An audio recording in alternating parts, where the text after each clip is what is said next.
my name's Alfred Picklebottom, and welcome to Picklebottom's Picks Book Club. This week, we'll be reviewing Stiff by Mary Roach. This is a very interesting title as it explores the wonders of cadaver science. Oh boy, I love dead people. Now, we will be showing you a summary and an analysis of this book, but I can't do it on my own, so I've employed some help from my friends. Yes, and they're girls. And they'll be acting out some of the scenes and the key moments from this book. We hope you enjoy.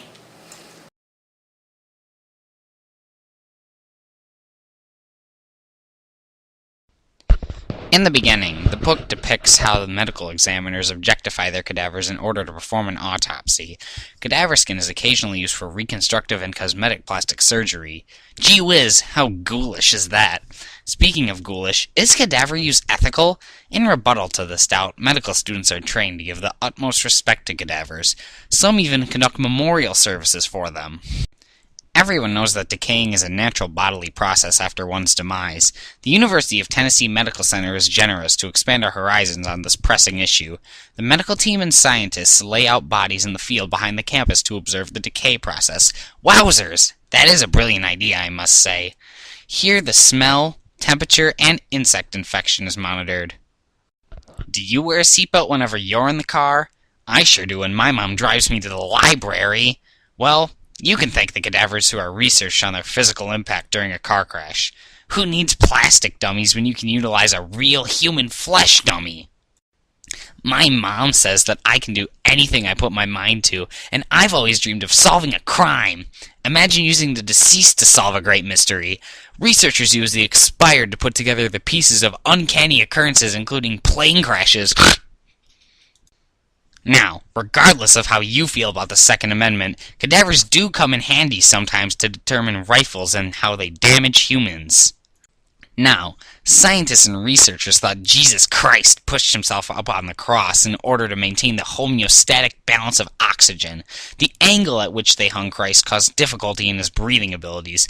The researchers' studies helped to prove the once myth of the Shroud of Turin.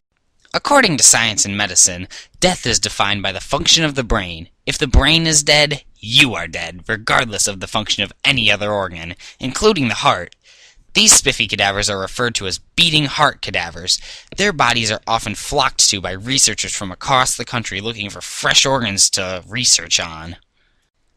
Did you know that after decapitating a human being, their head still functions? That's a neato factoid, right? Some smart, and by smart, I mean unintelligent, man decided that head transplants would be a brilliant idea. How intriguing of him. It's a shame that his plan went underwater. Now, cannibalism has long been in the history of China. Children are expected to give up a part of their body for their ailing parents or in-laws to feast on. How scrumptiously delightful. The ancient Egyptians prepared honey mummies. Elder men volunteered to donate their bodies and were put on a delectable diet of honey and slowly arrived to their demise. Their bodies would be broken down and embedded in honey. This delightful treat was used as medication for ill patients. Some scientists find it intriguing to use humans in compost, but is it ethical to use humans in compost? Many people would say no because it doesn't respect the body enough, but personally, I would say yes because it helps my science garden grow nice and big. At the end of the book, Mary Roach discusses her decisions regarding whether she wants to donate her body to science or not. She gives her readers a negative review of Harvard's brain bank, and instead decides that she wants to donate her body to school science fairs to instill a passion, like mine, for learning.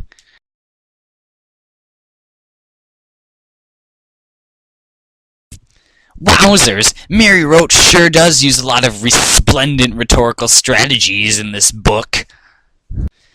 One strategy Roach uses is appeals to logos. Throughout the book, she is constantly citing credible sources of information that help her make her case about cadavers. In the back, she even has a bibliography that cites all of the sources she uses. For example, in Chapter 5, Roach discusses how colors correspond to body intactness after a plane crash. For example, green means the body's intact, yellow means the head has been crushed or that one extremity has been lost, blue means 2 extremities have been lost, and red means 3 or more extremities have been lost. This intriguing information helps show that Roach knows what she's talking about, which helps her make her case in this book. Also, since Roach is using credible sources, she's establishing her ethos, which makes you believe that she knows what she's talking about. She really is the #1 dungeon master, if I do say so myself. The main strategy that Roach uses in this scientifically splendid novel is her use of humor. I busted a gut laughing so many times my parents thought I was heaping a pig in my room. Ha ha ha ha!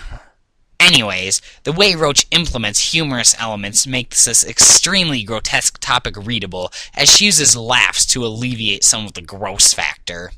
For example, she states, "The way I see it, being dead is not terribly far off from being on a cruise ship. Most of your time is spent lying on your back.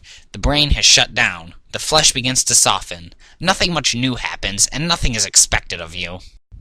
That really is funny! This shows that Roach is using humor to make this gross topic of cadaver science palatable, which helps her case, as it makes people want to keep reading her book. And that's the real victory in my eyes. We hope you enjoy our review of Stiff by Mary Roach. Please join us next time as we review 50 Shades of Grey. Until next time, this is Picklebottom signing off.